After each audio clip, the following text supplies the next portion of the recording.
Hi, everybody. Welcome to a special episode of Big Apple Hockey, where we're going to be talking about the New York Islanders and their postseason wrap up. We haven't been able to cover them because of all the different news that's been going on. So, without further ado, I am your host, Mark Williams, and I couldn't get my close up to go right there. There we go. And joining me on this breakdown of the New York Islanders season, we will eventually touch on last night. I know because everybody wants to talk about it. And Mr. Anthony Larocco. Yeah, interesting game last night. Well, two games as well. The Dallas Stars took a stranglehold on the Avalanche. But before we get to any of that, let's take care of the matter at hand, which is break down the New York Islanders, what happened, and where they go from here. Yeah, because we were trying to get this stream to get put together with Thomas Hickey coming on. After all, his input is much more valuable than ours. But instead, we're gonna have the little breakdown for the New York Islanders first. Anthony, the Islanders, their season ended 5-game loss to Carolina Hurricanes. They finished third in the Metro with 94 points, 3 points ahead of the fourth place Washington Capitals. And the big story was midseason when they replaced Lane Lambert and went to Patrick Waugh. There were 8 games over 500 with them. If you count it as, that's actually the way you would say it. And Anthony, there were a lot of positive signs with this year. There's a couple things that are making you raise your eyebrows on. First things first, what was your expectations for this team this year than the reality that you saw at the end?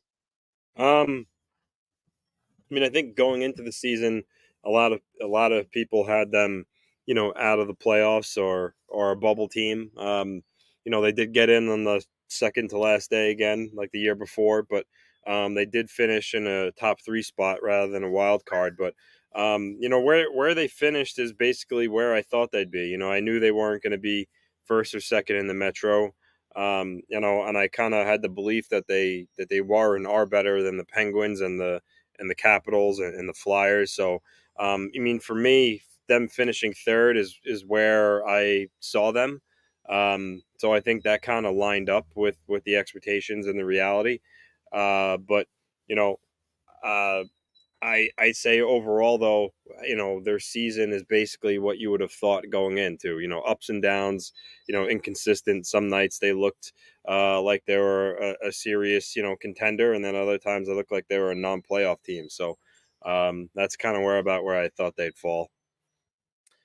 Yeah, I thought they were kind of exactly where I thought they were going to be. They, especially when the Devils dropped out, they were able to get to a top 3 spot in the Metro. We'll get And to we'll get to last night.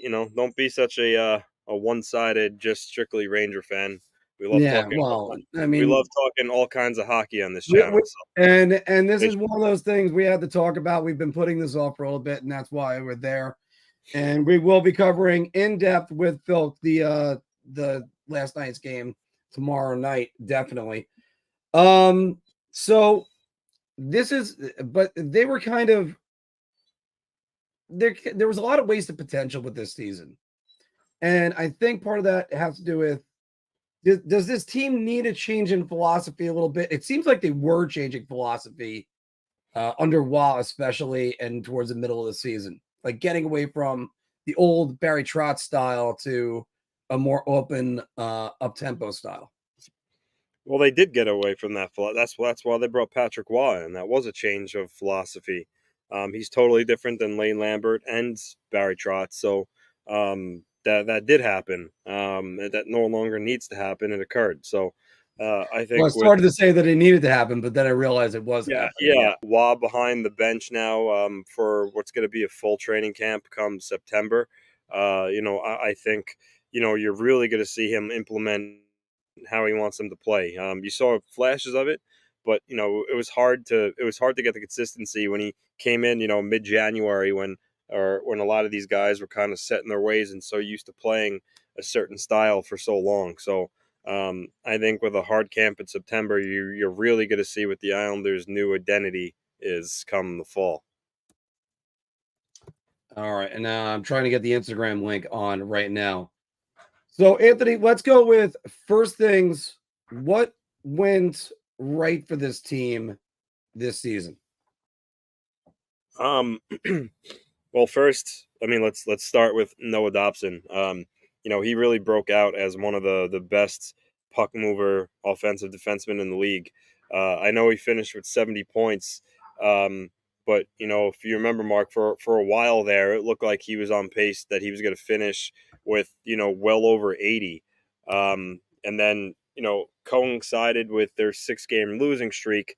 He hit a little bit of a wall, and I think part of that was when Ryan Pulock and Adam Pelech were both out, Dobson was consistently playing over 25 minutes a game, for a huge stretch there. And for a young defenseman who wasn't necessarily used to that, and also, he had to step in and play prime penalty kill minutes as well as run the power play. I think he burnt out. So 70 points was fantastic, but for a little bit there, it looked like he was going to be over 80. So I would say that certainly went well. And Mark, if you remember what I said last year, what did I say about Bo Horvat having a full training camp with Matt Barzell going into the season? A full training camp, you would see what Bo Horvat could do. Yes. So number two is Bo Horvat and Matt Barzell both played really well. You showed before Barzell was back up to 80 points, his second best year since his rookie year. Bo Horvat had 33 goals. 34. So him and Barzell were really good. They have that chemistry. So those two provided the Islanders with the offense that they certainly needed. I would say three with what went well. Kyle Palmieri. The Islanders needed and still do, but they needed secondary scoring. Kyle Palmieri reached 30 goals for the first time, I think, since the 15-16 season. And often nights it seemed like he was one of the hardest working players.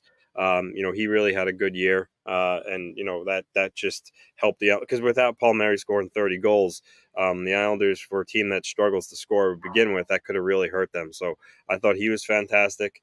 What went well, Brock Nelson once again, sniffed the 40 goal mark.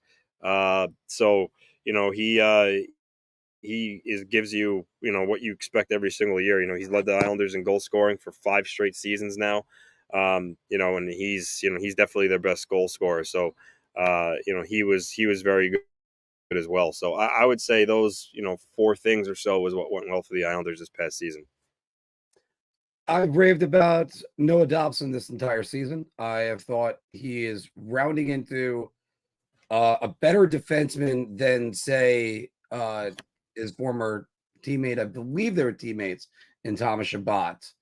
If I'm correct, I forgot. I should have checked that before saying it. Anyway, but Anthony, Dobson's rounding into a cornerstone piece for the Islanders, and Wait a that's second. what Wait a second. Flash the mark. Flash the mark messed up. Brock Nelson had 34 goals. Uh, Brock not Nelson at 33. 34. Oh, it was Yes. reversed. Yeah. All right, my bad. Yeah. All right, Actually, we'll fix that. Atlas, I have a little bit. I have a little bit of a pushback there. Bo Horvat and Matt Barzell make up 2/3 of a hell of a good first line. Those guys, they're legitimate first line players, and while there are other teams that are better all around than the Islanders, obviously, maybe even offensively, there are also a lot of teams that don't have those type of caliber players on their first line. So, I mean, if you want to say they need a third member of that line, yes, sure, but Barzell and Horvat make up a very good first line. Uh, um, everybody in the comments, we will get to last night. Briefly touch on it. We'll have a full breakdown on it tomorrow night. Trust me, I will be there. I'll help settle you guys down a little bit. Anthony, but this line, as you were talking about, it's a hell of a good first line. The real thing is, I think they need a right wing. They went through 8 right wings. We talked about this on the main show last week, and there's a short that's going to be coming from it. But if they can get a stable right wing to play with them and not use 8, I mean, generally speaking, you're going to go through maybe 3. You look at what is happening. Right, uh, I'll address for all you. I'll address the Rangers too. You know me, I give non-biased takes, so just hang yeah, in no, there. and I will certainly give my breakdown on last night. But we're gonna continue, Mark. get there in a minute. Don't worry about it. And again, everybody. Oh, Jesus.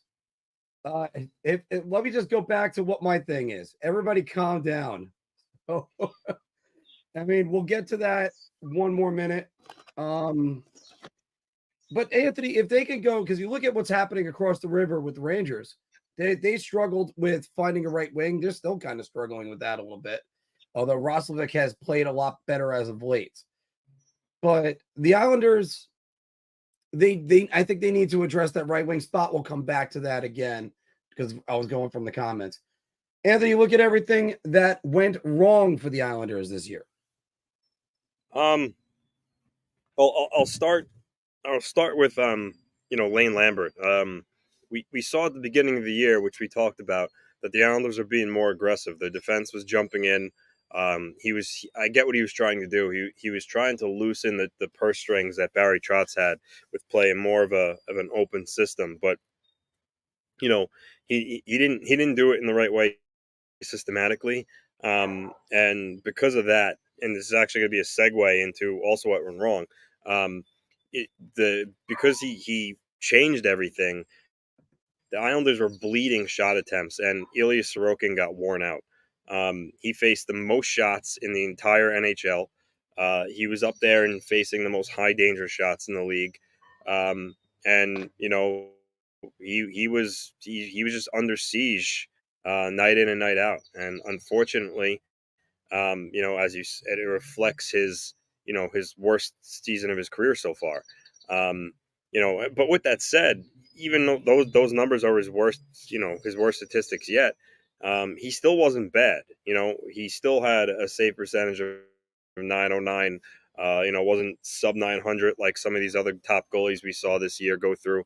But yeah, no, he definitely had a down year.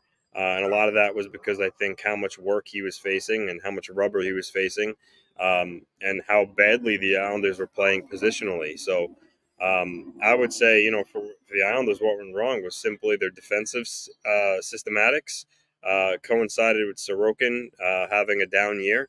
And then also their penalty kill. Their penalty kill was horrendous. There was for the majority of the year, it was dead last in the league. And, when you look at it, it's even crazy to think that the team with the 32nd ranked penalty kill made the playoffs. So that's something they certainly need to touch on, next year. And then I guess if you want to add another thing to it, aside from the foursome of Barzell, Horvat, Palmieri, and Nelson, they didn't get much, other scoring from the rest of their forward group.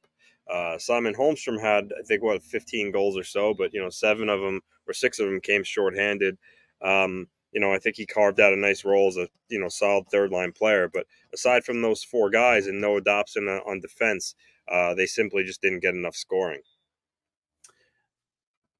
They are going to have to see who should stay and who should go. Has the wear and tear of the Trotz era finally caught up to them?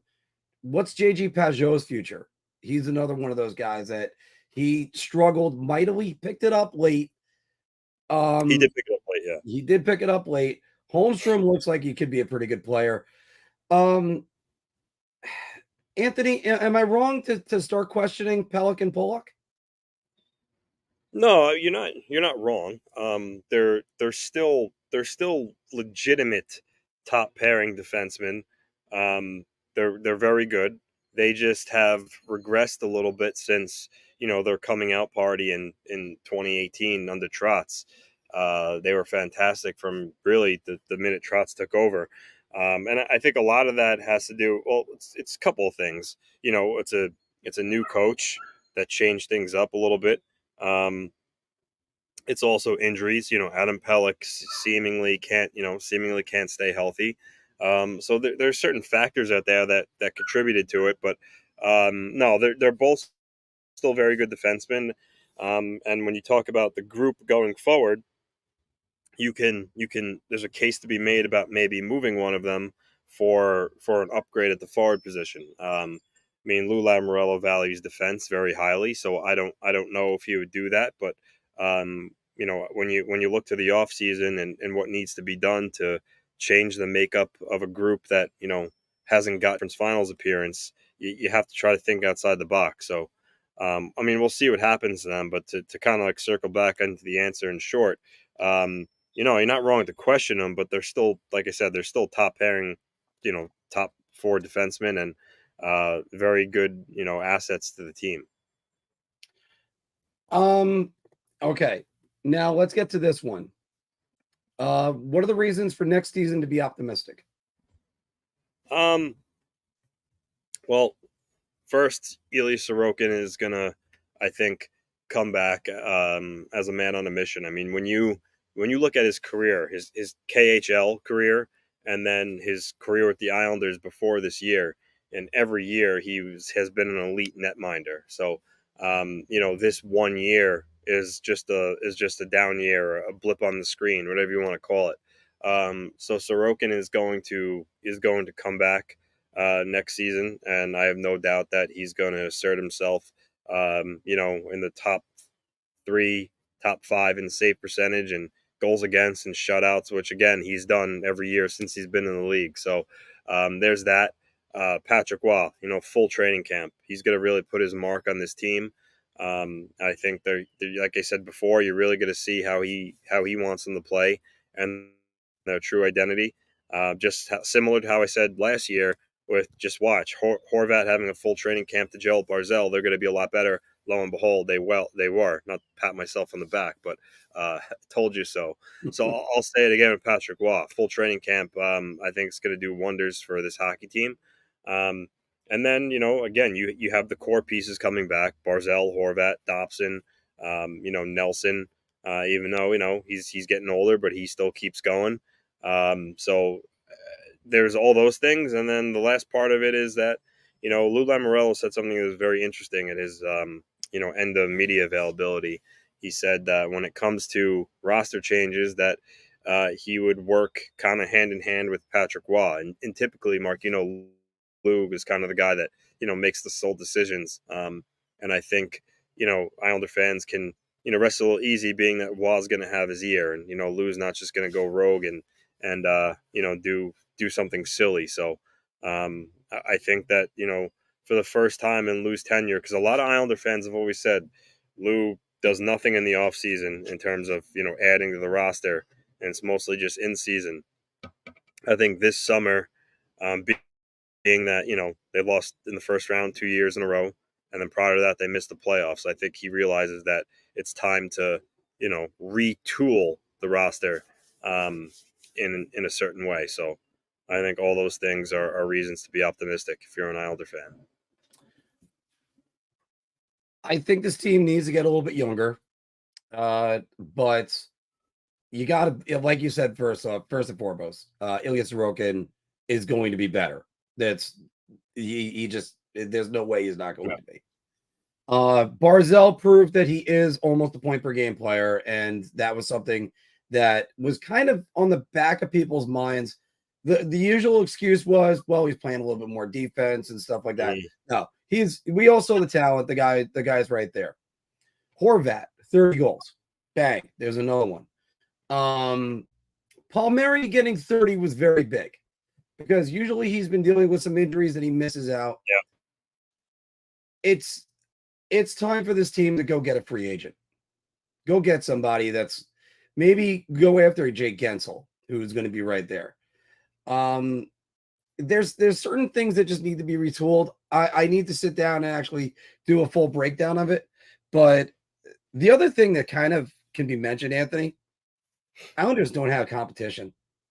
You have the Rangers, who are still going to be a good team, no matter what.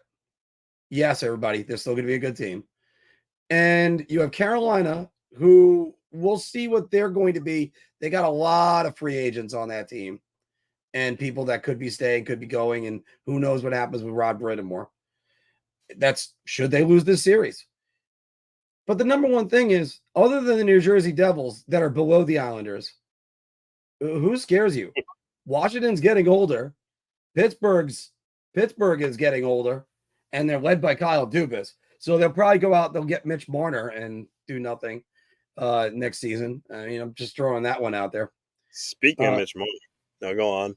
Yeah, no. Well, we're gonna finish this one first. I mean, Anthony, Columbus, nothing. Flyers, nothing. And the Islanders could be right back in third place again, almost by default.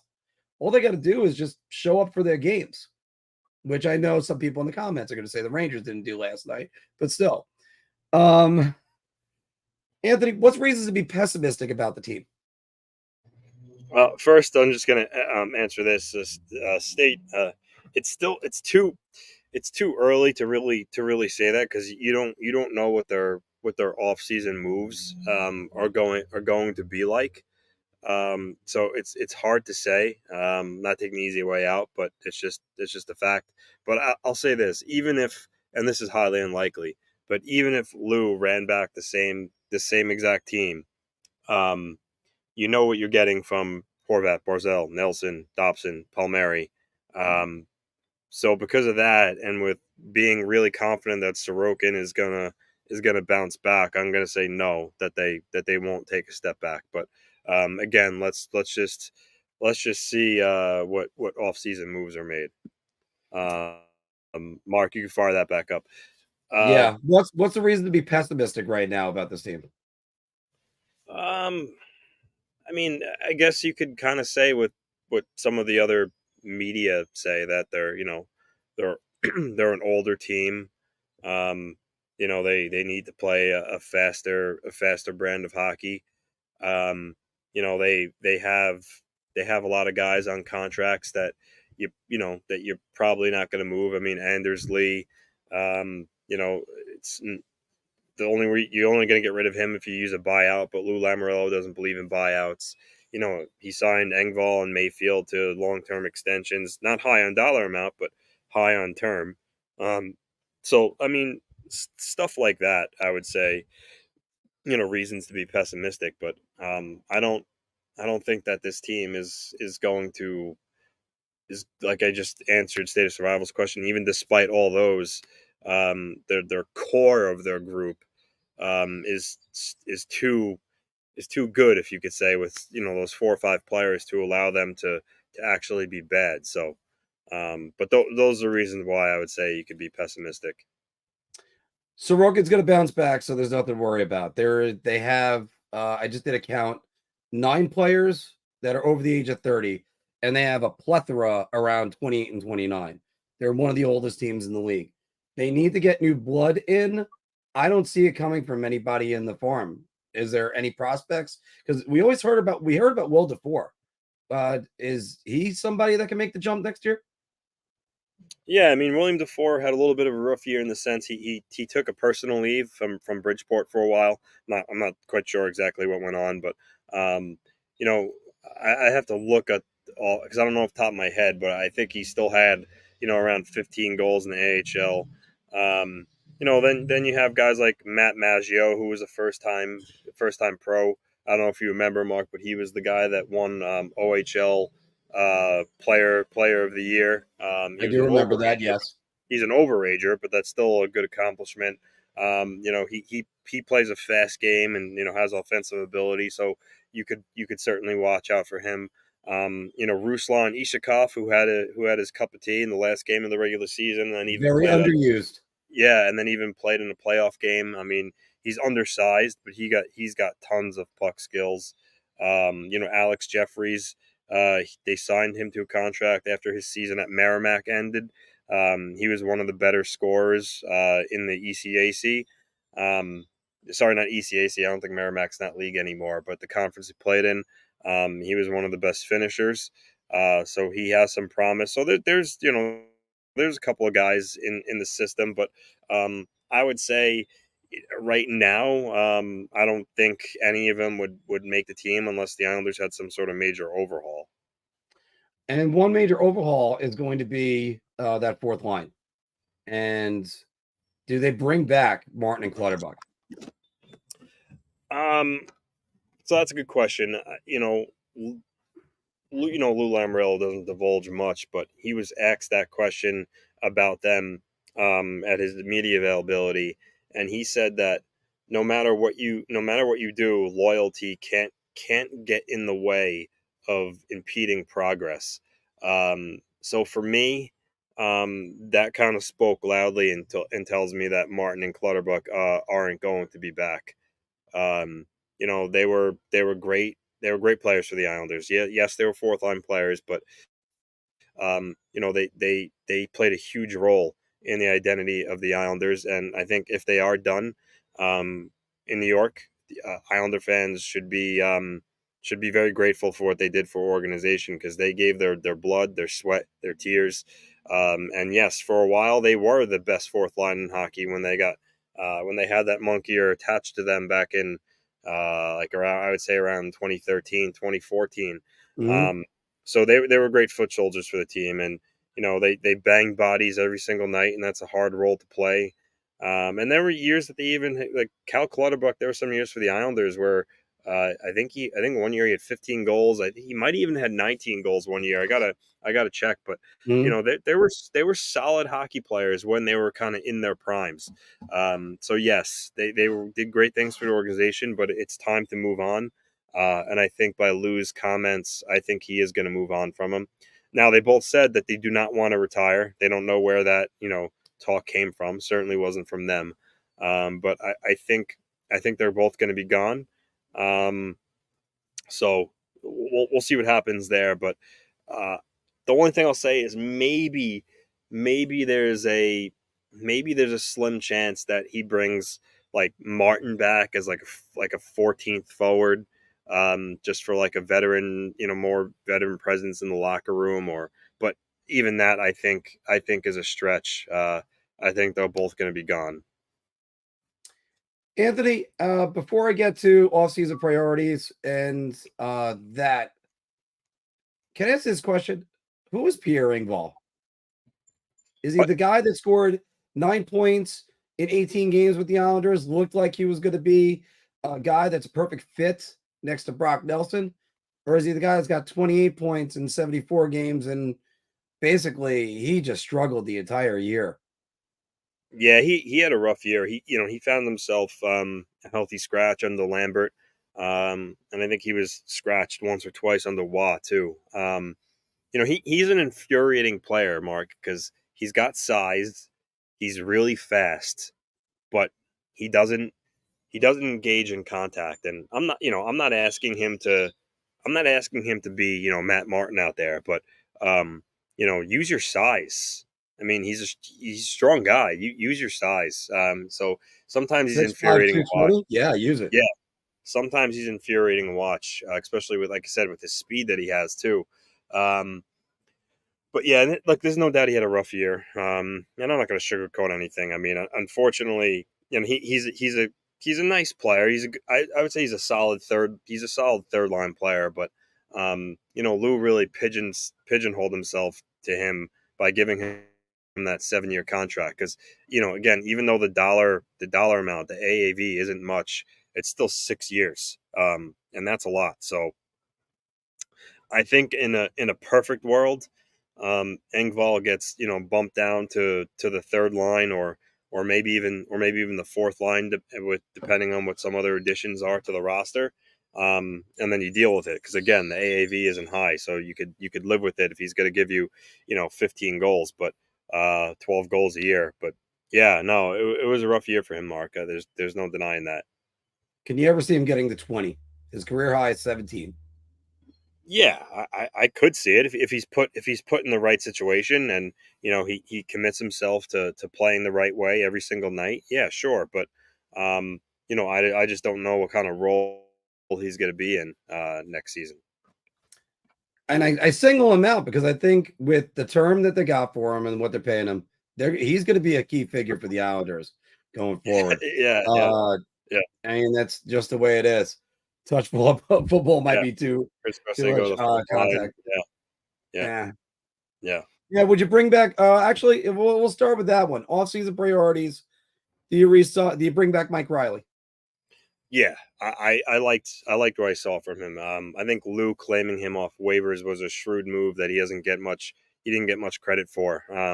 Riley's actually a talented guy. I watch the Islanders every single night, and I can tell you that aside from Noah Dobson, he's the Islanders' best skating defenseman. I mean, he transitions the puck out of the defensive zone so well, which is something that the Islanders really need. And his addition to the lineup really helped them out in that department.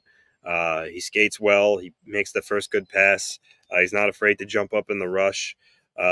So yeah, I have no issues at all with Mike Riley being signed next season to fill that third pairing left side behind Romanov and Adam Pellick.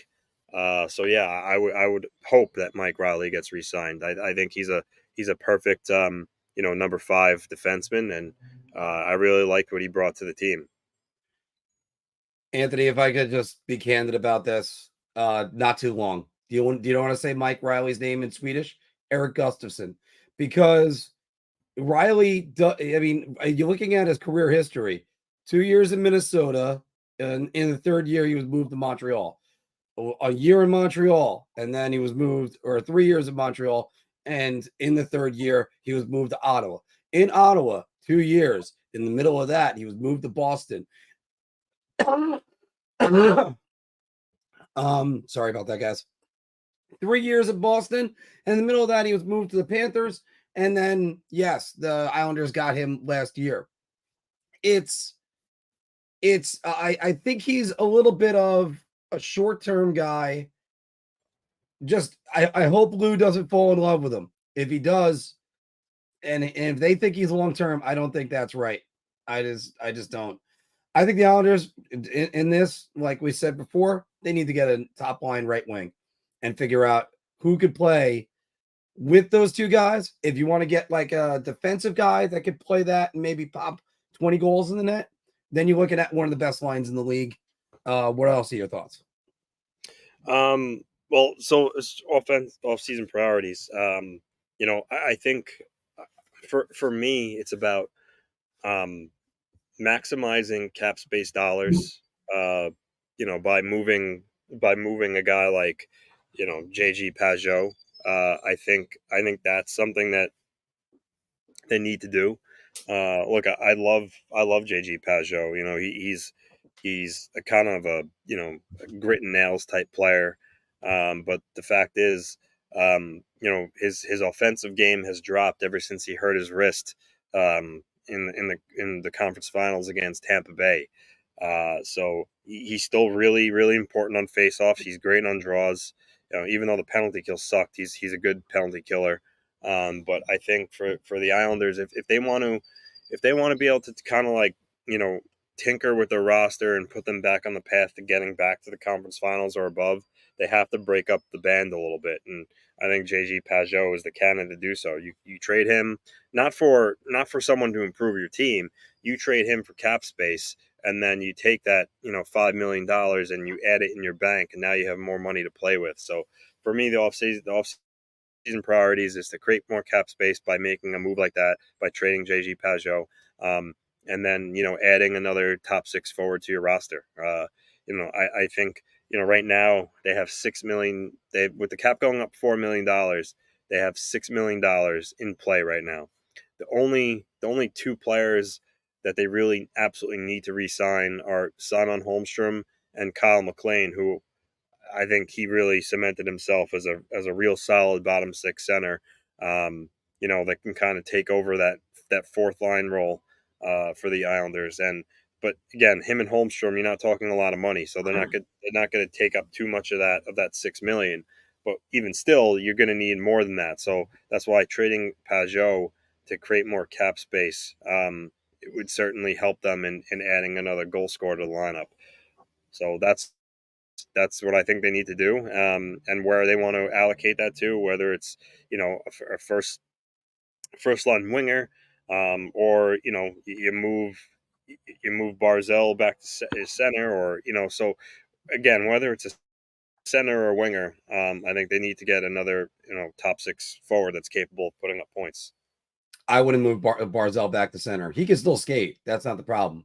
I think it's just there's too much chemistry with him and Bo Horvat. No, yeah, I don't think he'll be moved, but I'm just saying. I know you just spitballed with that, Yeah. but still, that's one of those things that I would say with that. Um, do the Islanders need more work on the defense? Um. Well, the thing is that you have Pellick and Polak who are signed long term. Then you obviously have Noah Dobson, Romanov. They're definitely going to be there. So those guys make up your top four. So your last two defensemen, our bottom pairing guys aren't going to make too much of a difference anyway. Like I said, Mike Riley's fine as a number 5 on a 1-year, 2-year deal. So I mean, there's really Well, I don't Mayfield's really going to be see it. back, and he'll be better. Yeah, and again, Mayfield's going to be back too, and then so there you go. There's your 6D. So I mean, unless there's a change in philosophy, like again, they trade Pellick or Pollock for forward, and then you replace one of them by trading for Jacob Chikrin or signing another defenseman. That's possible, but that's the only way that you're going to change anything about their defense. Jacob Chikrin, the player to be named later in every single trade right now. Or I mean, how do you spend your entire life on the block? I mean, he can get his mail sent to the trade block. That's how much time he Yeah, spends on it. yeah. All right. Well, I don't so know what he. If you want to clarify what they're settling by doing what, I'm not sure exactly what that was in response to, but I'd be happy. well, Mario, what do you got in response to that one? It was don't think they're just settling by doing that. Didn't see where it was. What about Sebastian Aho? Does he have a future with the team? Yeah, so he's a pending UFA. Um, I like I like his speed. He skates well. He moves the puck well, but he's a smaller guy. He gets pushed off the puck a little too easily. Um, and then it's just simply a numbers game. Again, if you bring back Aho combined with the fact that your other 5 or 6 defensemen are already locked in, and you're bringing the bandit back again. I think something has to change. So I think just because of that alone, you gotta let Aho walk. So I don't think he's gonna come back. I would be surprised. Yeah, so it's going to be interesting what Lou does with all that because, like we said before, Lou is not a big free agent splash guy. He never has been in his entire history. He'll trade for a guy, Yeah, take a look for him. I He mean, won't but really you're make a you're trade.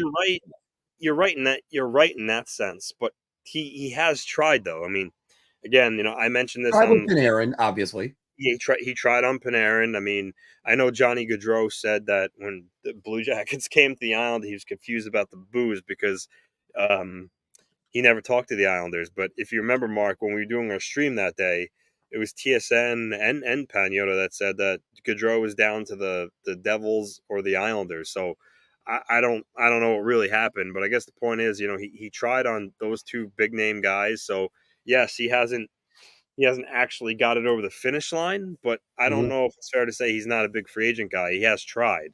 It just hasn't worked out. Well, yeah, but even if you look back to his history with the Devils, he'll acquire a guy via trade. Lou likes control, which is not a smart. Sorry, it's not a smart. It's not. It's a smart way of doing it, and I don't condemn him for it because hell, you've seen the Rangers do it in the past. They're one of Yeah. those teams. They have just brought in free agents and it's not worked. Mhm. The quintessential guy I always think about with that is Stefan Quintal or even Theo Fleury to an extent. Even though Fleury was able to basically save his career as a New York Ranger. Yeah. Anyway, but I do think that I do think that it's you look at this team, they should be back in the playoffs again next year, I think. Yeah. And what about Bulldog? Is he gonna get some Yeah. more minutes next year? He's gonna be back. The If Matt Barzell doppelganger he is? yeah, yeah, yeah. The thing about Bolduc, I think a lot of fans have to be patient about is, when Adam Pellick first came up, I mean, he wasn't good. It took a while for him to kind of round out into his game. And even Noah Dobson, they brought him along with kids gloves, and look how far he's come. So, I mean, Samuel Bolduc doesn't have the offensive upside that Dobson has, but he's a big body, and he does skate pretty well for a guy his size. I think for him, it's just learning, a learning curve and gaining confidence in himself. So he'll be back next season. I don't think he's going to be an everyday player, but he'll be back, and I still think there's a chance. There's somewhat of a chance of him developing into a pretty solid defenseman. So we'll see with him. All right, The Anthony. biggest Go ahead. for me, and I know we mentioned Mitch Marner before when because I don't know if you were going to ask this or you were going to get into it, but a lot of people go, so what's the plan? Who are they going to get? And there's a lot of different options out there. I mean, Nikolai Ehlers is on the last year of his deal. There's talks about Winnipeg could move him. Um, you know, I think for a guy like him, the Islanders could probably get him for their 18th overall straight up. He brings a lot of speed to the lineup. Phil had said that for him, he doesn't move the needle enough. But again, it's because he's saying the Islanders need like that high end guy, but those guys are hard to come by. So, I mean, with that said, are you going to spit in the face of a guy like Nikolai Ehlers who has like Barzell type speed and can score 30 goals? I mean, And yeah, a pretty good wrist shot. it's not Alex Ovechkin ripping home 50, but it's still a solid player. So, I mean, I think he would help the team. I mean, I know Jake Gensel is a free agent, but I don't know if Gensel is a Lou type of player. Obviously, there's Stamkos, but that's dreaming. I think he's gonna go back to Tampa Bay. Um, there's like Stefan Nosen, who's an Islander killer, who's you'll know all too well is playing against the Rangers right now. Again, he's a solid player, but I mean, I put him in the category of guys like they already have, like Paul Murray. So I don't know, I don't know if he moves the needle there. So I mean, there are guys out there, but for me, not sound like Filk with a hot take, but uh, I think I think Mitch Marner is on the target for Lou Lamoriello and the New York Islanders. Lou Lamoriello did not draft Marner because that Marner was drafted in June of 2015. Lou Lamoriello took over the I almost said the Lightning. That would have been a Mark moment right there. Um, he took blue and white, at least the same colors. But no, he took over the Maple Leafs in July. So while he didn't draft him, he was key in developing him and knew him well. Um, in July of 2019, when Marner was an RFA, Lou Lamoriello was inquiring on what it would take to trade for him. So I think reading the tea leaves here at the Maple Leafs gonna try to convince Marner to waive his no movement clause and get out of Toronto, which I think honestly he wants to, despite what he said. I think that the Islanders are going to go after him. Question is what does it take to get it done?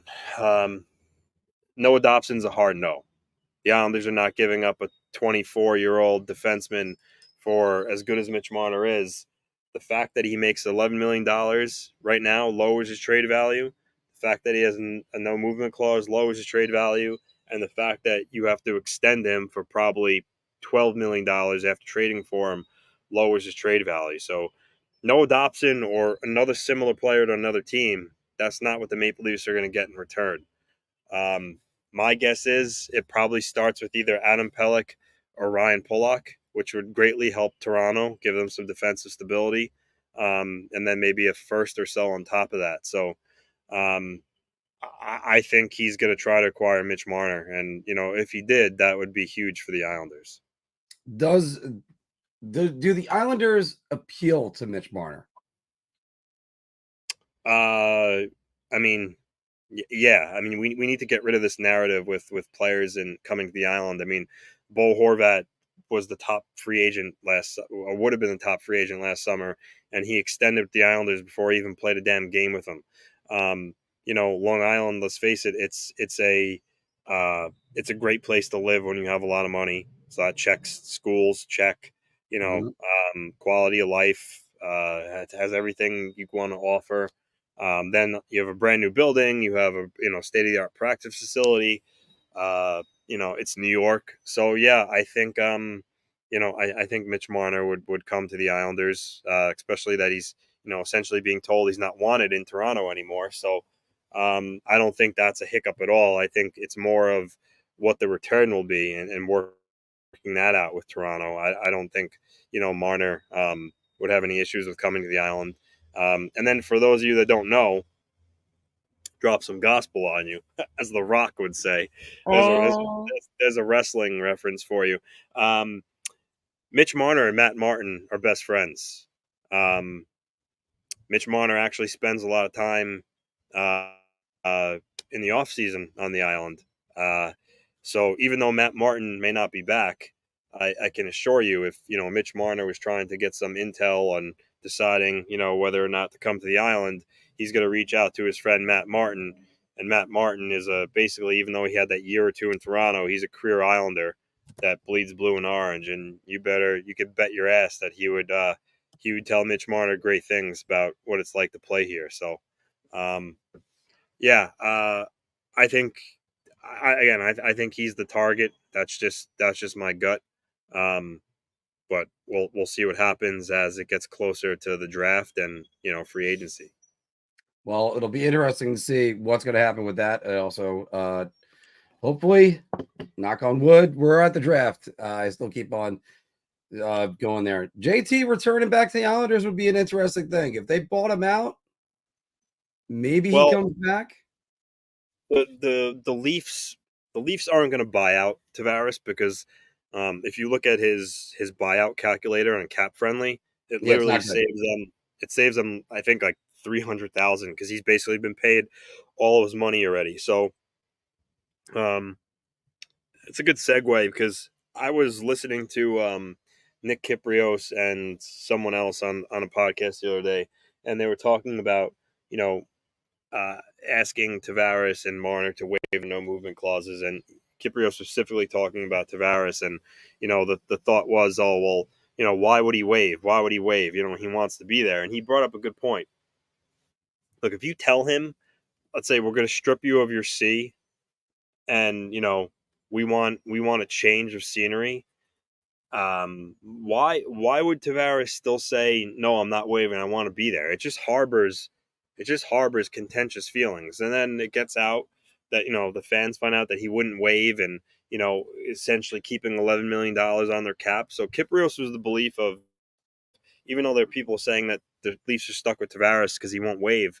I think they really might paint him into a corner, and I think honestly there is a shot of Tavares being traded. And the only reason why I'm entertaining this is because if Tavares does waive, um, I don't. I think he would waive to come back to the island. I mean, he did say how much he loved it there and how hard of a decision it was to make. Um, and also his wife's like a nurse in Toronto, and so I think he's gonna want, even though Long Island and Toronto's not like a stone's throw away, but he's gonna want to stay somewhere in the East. He's not just gonna wait for anywhere. So I mean, there's that too. But I would say though that I don't think Lou would have any interest in him just because he's older, he's slower. Um, and I mean, it might be a feel good story, I guess you could say, prodigal son coming home. But uh, I don't, Yeah. I don't really think he. I mean, he's still a 60-point guy, so I don't want to say he doesn't move the needle, but he doesn't make the team younger or faster. Anthony, I'm going to call it. John Tavares ends his career with the New York Islanders. I think that's going to happen. Now, Brian, are you saying through trade this summer or when his contract just expires just next season? just just eventually, I think he ends his career with the New York Islanders because I don't think Toronto went that great for him, and it's Yeah. kind of funny. He's won 2 playoff series in his career, Yeah. and both of them were overtime winners by Hmm. him. So, um, talk about a guy that just has had the hard luck teams. I mean, in his career too. But I kind of get a feeling that this is one thing he wants to cross off. I think he wants to mend this fence. So that's I mean, that's for sure. it's possible. I just think Marner is the more realistic play here. I think Marner's a target that a lot of teams are going to look for. Here's what's going to help the Islanders and a lot of other teams. There's not a lot of cap space. The Islanders are going to have some cap space, and they're going to have some flexibility. They're going to have some draft assets, even though, like this Mitch Marner, if you move Mitch Marner, that is a big piece. You're going to need a lot of pieces going back and forth. I just, I don't know if the Islanders have enough. They don't have the players to send there that's going to attract Toronto, because that is another thing. I'm sorry, these But you have to remember though, Mark, this isn't a case of a bad team selling a player. That they're if Toronto trades Marner, they're not gonna want high end prospects or picks. If they trade Marner, telling you right now, it's going to be more so in the mold of Adam Larson for Taylor Hall way Yeah. back when. So the Islanders not having high end prospects isn't going to come into the equation here with Mitch Marner. I think they're going to look for a player that could step in and help them in other areas of the game, and that's why Ryan Pollock and then maybe their first round pick, probably is something that starts the conversation there. Um, they're not going to be looking for picks and prospects for Mitch Marner. It's more about getting rid of his cap and trying to spread out the money, allocated cap dollars wise, not have it in four guys, and now they can spread it around a little bit. And maybe, I don't know, invest in defense and goaltending. Who would have thought Yeah, that would actually be a thing? yeah. And I also still too think, the Anthony, yeah. there might be another guy that could go on the market. I know I've said it for about the last year. There's one other guy that could go on the market soon in a Mitch Marner situation. That's Leon Draisaitl. Because if Edmonton exits early, they got one more year with him. What are you going to do? And I bring this up all the time. Correa and Solani are one of the most dynamic pairs we ever watched. They both went to the finals with Anaheim separately. So we'll see about that. Yeah, I don't know. Leon Draisaitl. I don't think the Oilers are going to make that decision now. I think they would. I think they would ride it out and see what happens. I don't see them trading Leon Draisaitl anytime soon. I know, but I keep on trying to predict it because I want to be the first one in there. But you're talking one more year at $8.5 million. What are you paying him after that? The Oilers are already Yeah, hamstrung with what they're spending. I just it's one of those things. How many times can you run the same thing back over and over again? So it's the San Jose yeah, Sharks somehow got it to work once. That was about it. All yeah. right, Anthony. Let's have a brief therapy session and let's talk some people off the ledge. Okay. Because we're gonna briefly touch on it, guys, because this is the lead story tomorrow. Anthony, you got on me for bringing this up on Twitter and everything, but the Mhm. last two times, 0-3 leads were blown. It was Jonathan Quick's LA Kings and Laviolette's Philadelphia Flyers. Both those guys are on the Rangers bench. Yeah. And I Hmm. just don't understand it how Ranger fans right now, they're up 3-2. You want to know a team that should be scared? Colorado. They're down 3-1. And we'll get to that game in a second, Anthony, if you got to watch that one. But why are the Ranger fans acting like all hope is lost? I think I think you're I think maybe to try to make yourself feel better, you're trying to rationalize it by saying Ranger fans shouldn't worry. But I'll Oh I'll, no, they I'll should. tell you Carolina's a good team. There's no doubt about that. I'll say this, what I told you.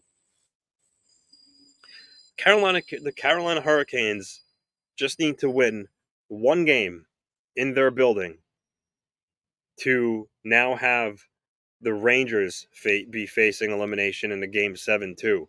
So yes, you should worry a little bit. Don't downplay it. This isn't the Hurricanes already did most of the legwork, which was winning two games in a row after being down 3-0. Now they put themselves in. Honestly, they put themselves in a great position. They're going back home, just needing 60 minutes of good hockey to send it to a game seven.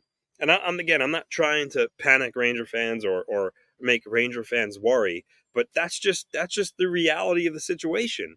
I mean, if the Rangers were at home for game six, I would say, okay, well maybe it's not such a big deal.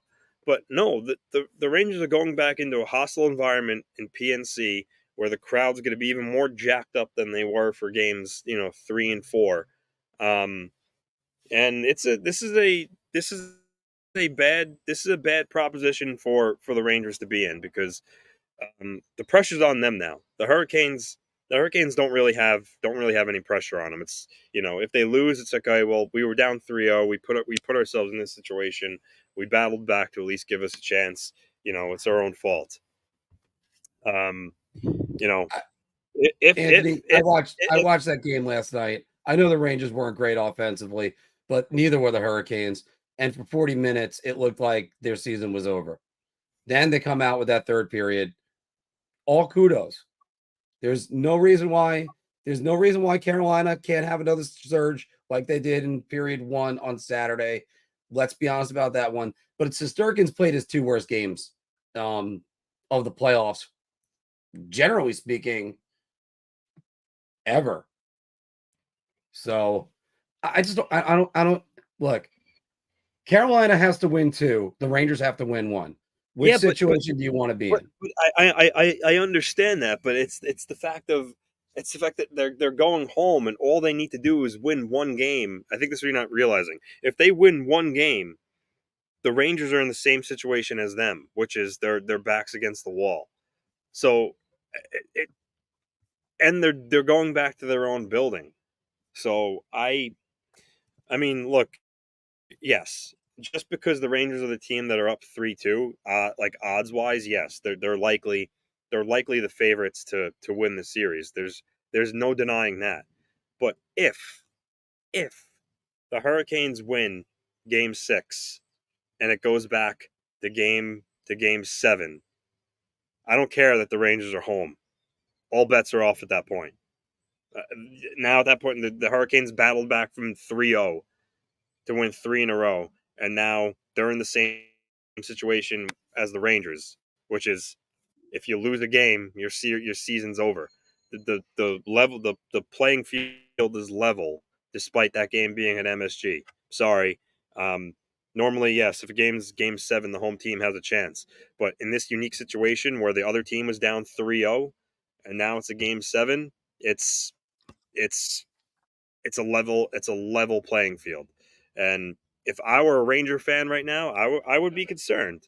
I would be pulling my hair out, but I would be concerned. If this was the Islanders right now, I would tell you the same exact thing, that they're in trouble. They're going back. They're going back to Carolina, and the Hurricanes just need to win one game to get this on level playing field. So, um,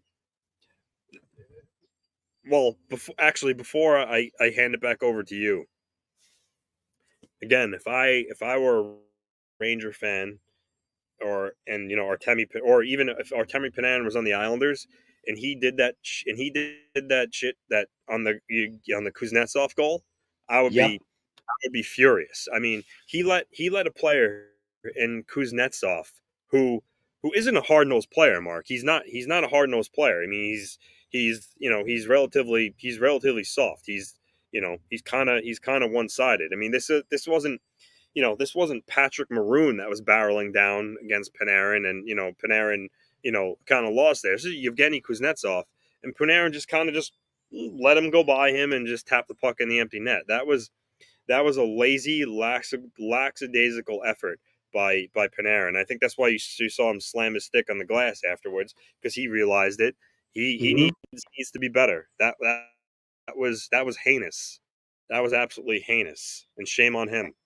And look, I'm okay with that, and I'm okay with admitting that too. But do you think Igor Shesterkin's going to have 879 save percentage for the next two games?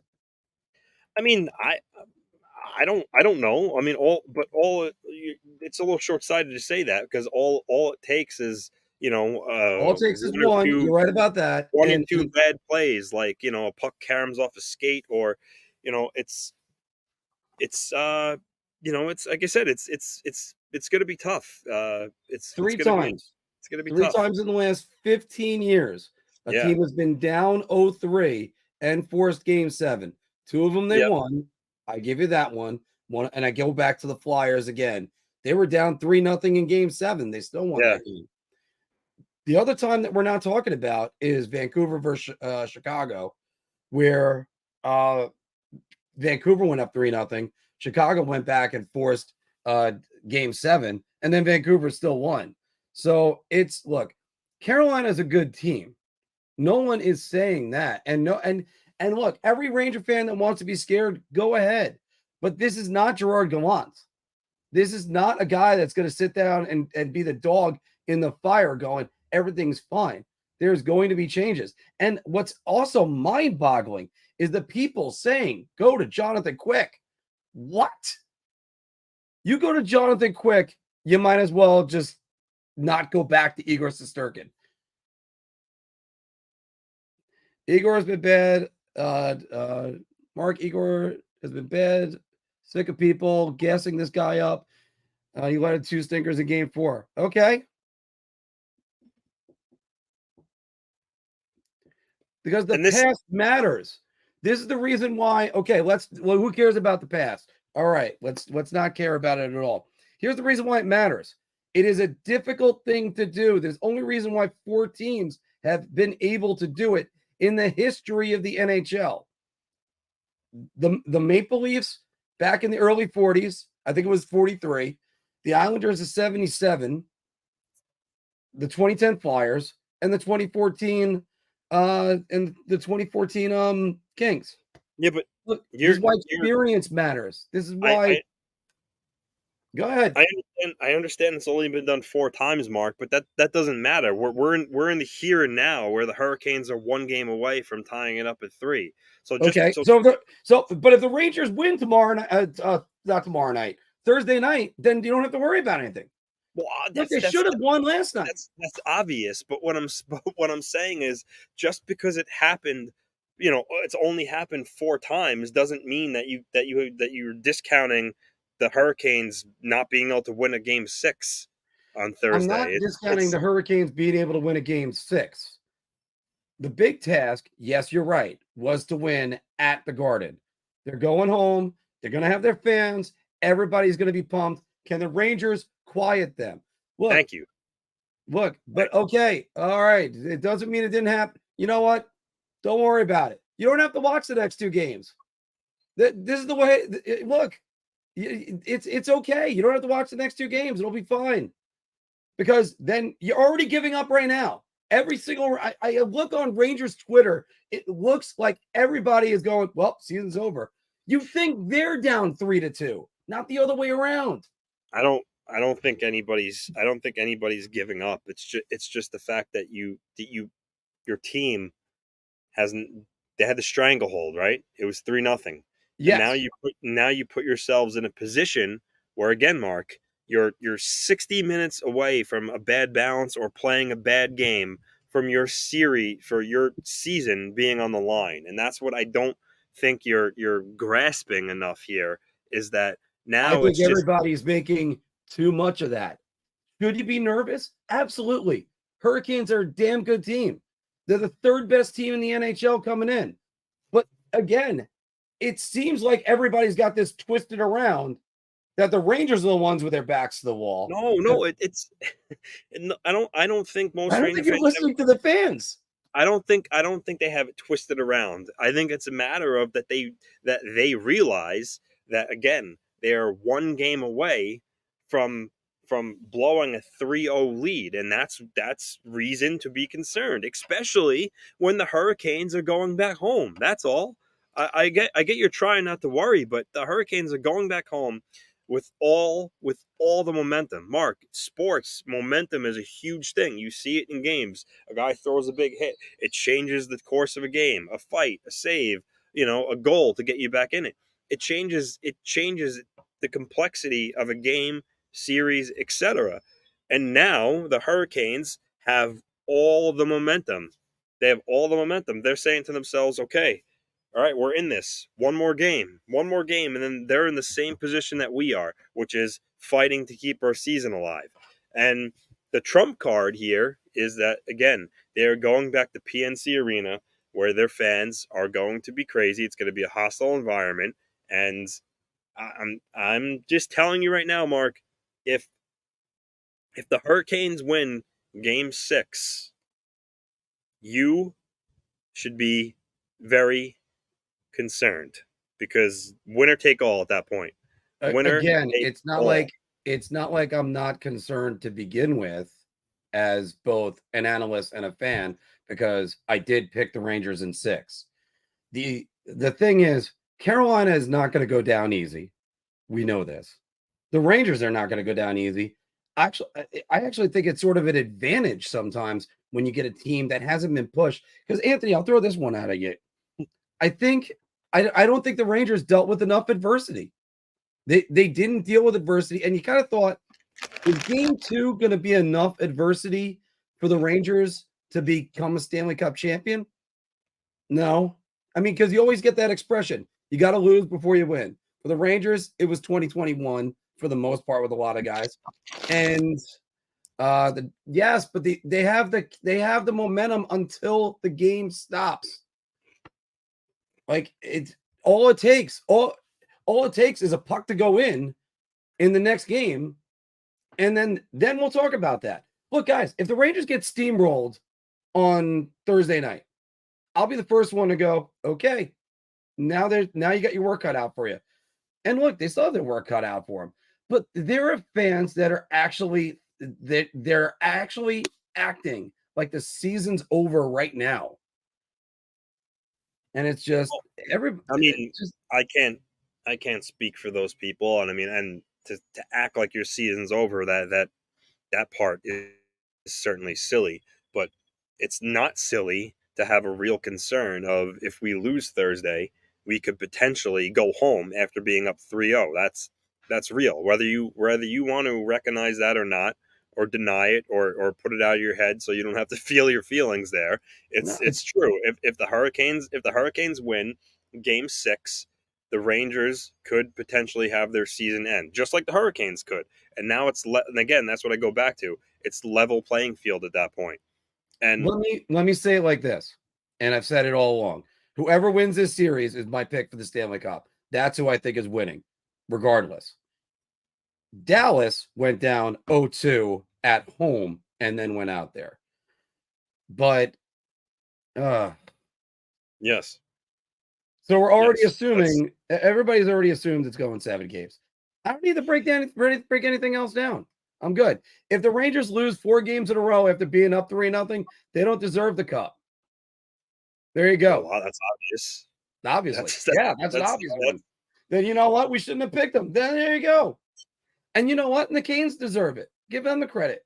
But I mean, again, I'm just smiling about this, Anthony, because you would think they're down 2-0 facing elimination right now. That's the way the fans are acting. Everybody just relax. Because you're discounting the fact that they were up 3-0. It was in control. It looked like it was going to be a laugher, like the Capitals again. No, there was no stress, and now here they are realizing that if they lose a game, it's game 7. Anybody that thought, and again, same thing I said the other night when we did the stream after the game 3 win, there were a couple comments that said, hey, wouldn't it be nice if they lost game 4 and then they could do this at home? Who gives a crap where they do it? Just do it. Dumb. Yeah, you get the 4th win where it doesn't let your opponent up off the mat. That is the truth. Mm-hmm. And you know what? Right now, Carolina's got, what? This is where you're right, Anthony. Right now, Carolina's got confidence. They're thinking they can do anything.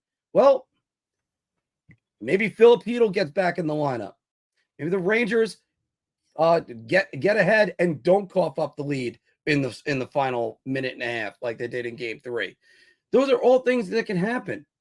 Yes. Igor Shesterkin is not a sub 900 save percentage. And he's been a 927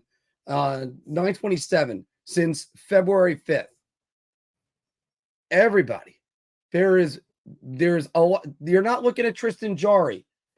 I mean, come on. By the way, well, all right, we're going to talk in circles on this one, Anthony, because I do think the Carolina Hurricanes are a good team, and there's I have to go. I have I to would go. hope. I would Yeah, hope you think they're. I would hope you think they're a good team. I think me and I think a lot of Ranger, not just on here, a lot of Ranger fans are trying to make you understand here is that again what you seem to be discounting is that the Hurricanes have put themselves in a good position to potentially play a game seven in which they can advance, and um, you're seeming to act like that's impossible or it's not going to happen. Um, it actually has, you know, it has a really decent, yeah. See, and what Core and Matt's trying to tell you, it's a real possibility, and you seem to be denying that the Carolina Hurricanes can win this series.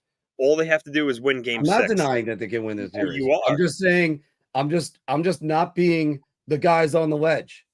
There are people that have already jumped, Anthony. There's people that have already jumped.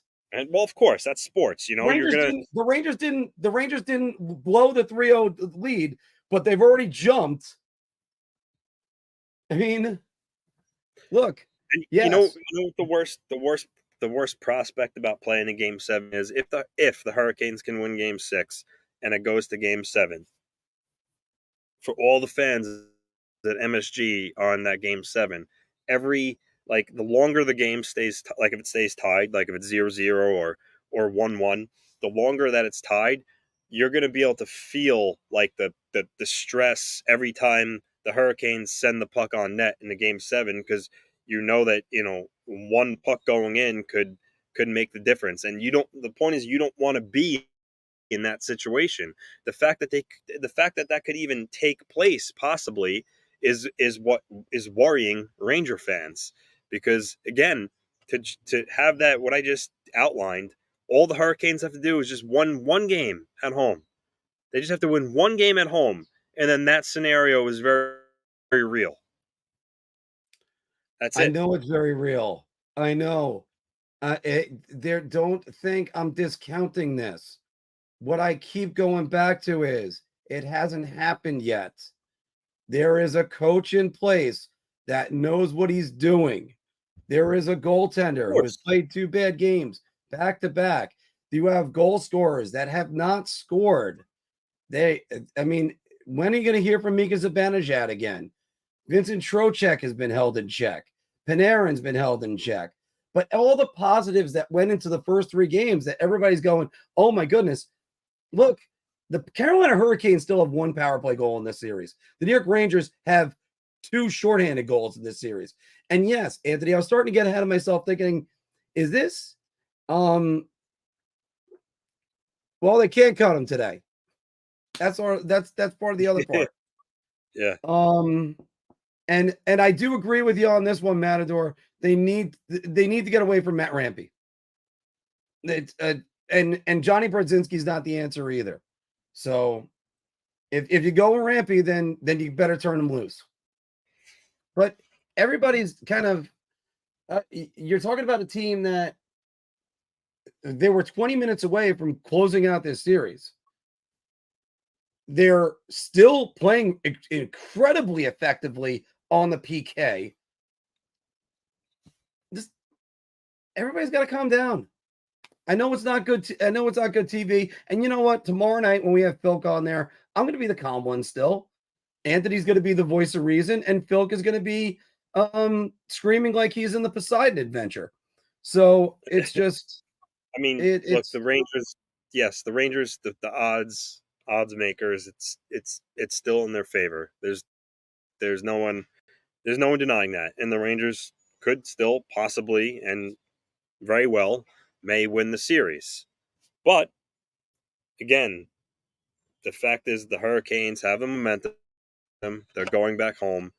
Um, there's a good chance that this series could go 7 games. A good chance. I'm not saying it's definitely going to happen, but there's a good chance it goes 7 games. And again, Mark, that's why it worries people that the fact that there's even a chance that this goes 7 after being up 3-0. That's all. No one's counting the Rangers out. No one's saying the Rangers are going to lose, because they very well might win. It's just the fact that they were up 3-0 and now it's 3-2, and the Hurricanes are going back home with all the momentum. That's it. I Plain, know, but plain it's just simple. if you look on Rangers Twitter, it looks like they already lost. Yeah, again, it's because they were up 3-0, and now the Hurricanes are back in the series. That's what's giving Of course, they're that's back what's in the giving them series. angst. But Anthony, if this was 1-1, 2-2, I mean, there's a reason why that it's only happened 4 times in NHL history. Everybody is, and look, and again, I'm not taking anything away from Carolina. I'm giving all credit to them. I just think people are forgetting the Rangers are a good team too. Of course they So, are. so Of course it's they are. we'll see about it. That's the best way to say it, because I do think the extra day off is going to benefit the Rangers more than it's going to benefit Carolina. Because again, I use a golf analogy all the time on this, Anthony. Or, hell, we'll use the goal scorer analogy. You were a goal scorer too. When you score, you want to get out for your next shift right away. And then when you don't have the game, then you want to get to the next game. But if you get a little bit extra time, then you have to stop. You calm down. Your adrenaline's there. Right now, Carolina's living on adrenaline. And we'll see if the Rangers can, you know, I have this line I say every now and again, Anthony. Don't be Laurie Strode, be Michael Myers. And by that I mean if you ever saw Halloween, because in all the horror movies, the killer is walking very slow and methodical, and you're panicking, even though Laurie's the one that beats Michael Myers anyway. Shout out Jamie Lee Curtis. But it's that's what the Rangers have to be. You can't start panicking right now. And right No, now, that's got to be the message that's in that locker room and at practice today. well, I'm sure. Yes, that's the coach's job. And the players shouldn't be. If the players are panicked, then that's the problem. It's the fans that are panicked. The Rangers shouldn't be panicked. They just have to go out and win a hockey game and put this all to bed and end the series. But with that said, again, it's going to be tough. The Of course, it's Hurricanes going are to be feeling tough. good. They're feeling good about themselves right now. They're at home, and the key to that game 6 is going to be score the first goal, and put doubt in their game. Because if the Hurricanes score the first goal at home and get the crowd going, or even get the first 2 goals and it snowballs, then then forget about it. It looks like you're heading to a game 7. So, it's going to be huge on Thursday for the Rangers to come out and have a good start. Yeah, I'm not going to lie. I think this might go to 7, but you know what? We'll see about it. I didn't think it was going to go. I didn't think it was going to go past to 5. Anyway, it's just everybody. Look, I'm just trying to say, calm down. I'm not trying to say that you have no right to be worried, but the people that think, do you have the people that have that? Oh no, it's all over. Calm down. Everything's it's Well, you not as shouldn't bad. again. You shouldn't have the feeling. You shouldn't have the feeling that it's all over. But if you don't have a little bit of panic in you right now, you should check to see if you have a pulse, because I don't know how you don't have a little bit of panic. Being that again, you're just you're 1 game away from having your season hang in the balance after being up 3-0. That's I mean that would worry me. But first things first, go to Carolina, score the first goal, quiet the crowd, Yes. and then keep your foot on the gas. Because if you give the Hurricanes a little bit of daylight in that game to take over, and the crowd gets going, it's going to be tough to reverse that. It's an important thing.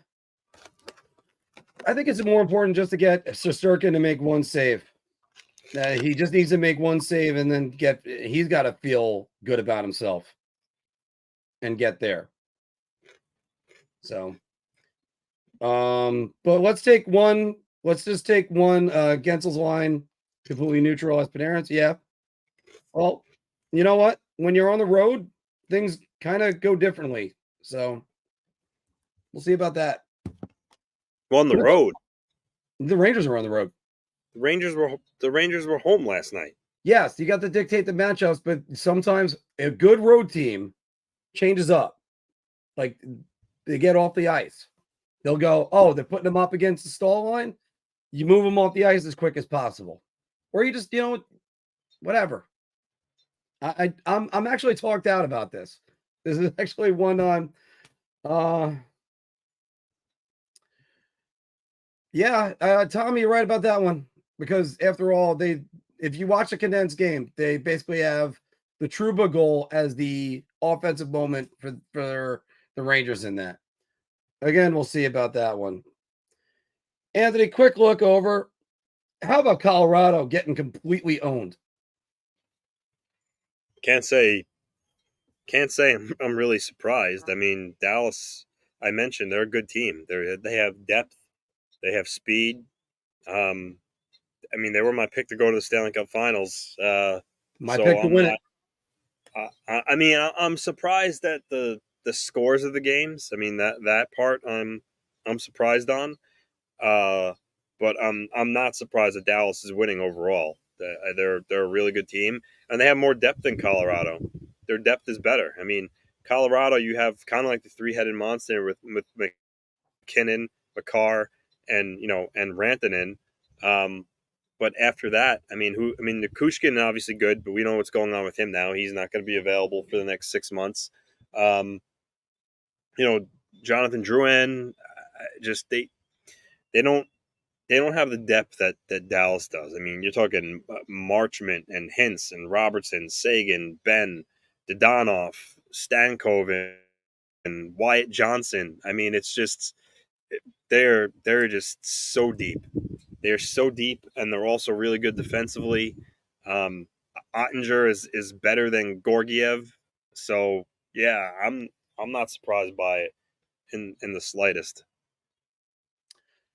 And again, going back to what Matt said, Wyatt Johnson, he's a budding superstar soon enough.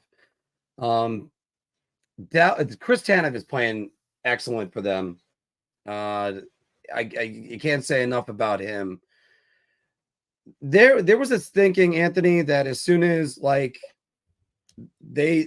they lost game 1 in overtime and they blew that 3-0 lead, oh no, maybe fatigue set in with them.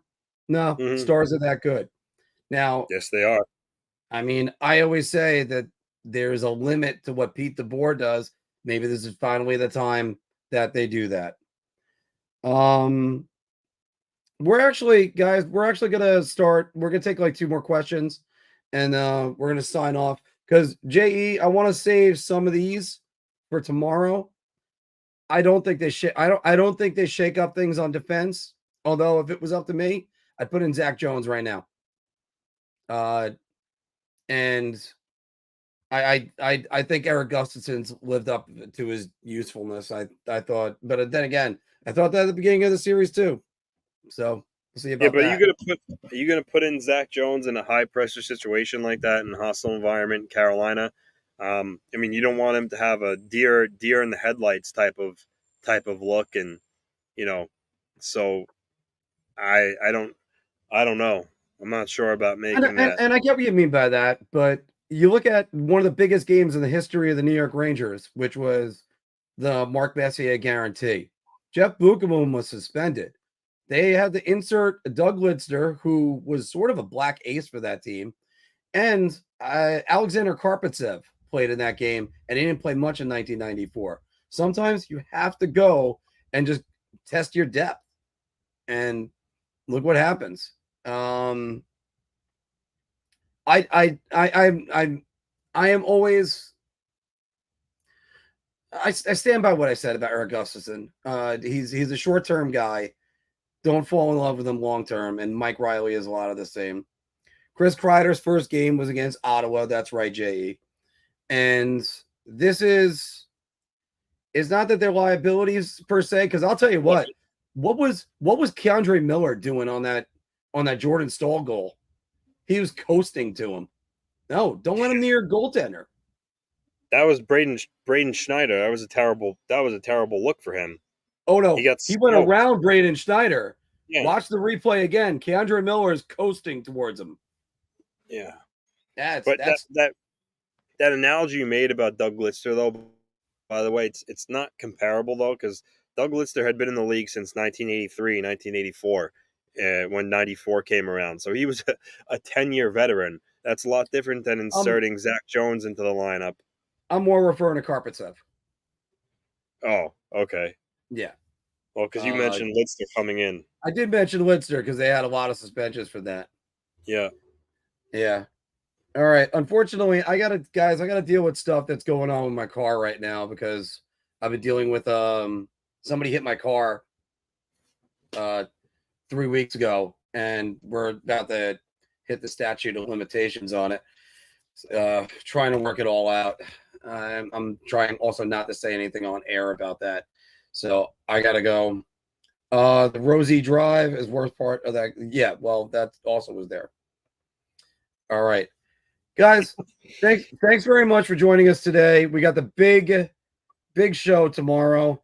And for everybody that stuck with us, because I mean, I know we all needed some therapy. Big show tomorrow, bar talk and talking more. But thanks for joining us for the Islanders breakdown. We hope to have Thomas Hickey with us soon. Yeah. That'll be next month. And we're gonna have a lot of guests coming on for the summer, working on that. And there might be a really big one. So, guys, thank you very much. And I will talk to you soon. Take it easy, guys. See you tomorrow.